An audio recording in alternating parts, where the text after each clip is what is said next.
एकदम સુરતહून મહેતા સાહેબ ખૂબ એને સિરિયલમાં પણ કામ કરેલા છે અને ઘોડા મોટા સ્ટાર તો પણ આપણે વચ્ચે આના અને મારા ખૂબ આનંદ હોય હકાય આપણે પ્રોગ્રામમાં મહેતા સાહેબ સુરત હુનાના પહેલા આપણે શોધો અને તો પણ તેના નામ सांगेल અને त्याची STID सांगेल फॉलो करली जाते ना बी।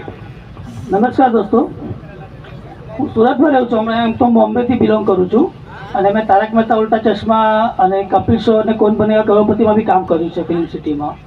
તો આ લોકોને ગ્રુપ સાથે જોડાયો તો સારું લાગ્યું કે ચલો આ લોકો સાથે આપણે મળીએ, એક સ્ટેજ પ્રોગ્રામ કરીએ, આપણું ફ્યુચરનું કંઈ આગળ. આમાં પૈસાનું મને ઇન્ટરેસ્ટ નથી, પણ એક છે કે બધા લોકોને આપણે હસાવીએ, કે લોકોને મનોરંજન કરાવે, કે જે માણસ આખા દિવસનો થાકેલો પાકેલો હોય, કામનું કાંઈ ટેન્શન હોય, ઘરનું કાંઈ ટેન્શન હોય, આજુબાજુ કાંઈ હોય, કાંઈ સગામાં કાંઈ પ્રોબ્લેમ હોય, તો વિડીયો જોઈએ તો જરાક એમનું માઇન્ડ ફ્રેશ થઈ જાય, કે આખું એકદમ કોમેડી થઈ જાય, કે બધું જે એના માથા પર જે પ્રેશર હોય એ આખું માઇનસ થઈ જાય. એ જેવી રીતના તારક મહેતા ઉલ્ટા ચશ્મા જેવી રીતના આપણને હસાવે છે, એવી રીતના જ અમારો પ્લાન છે કે લોકોને હસાવીએ. એટલું જ છે મારું. ને હું સુરતમાં રહું છું.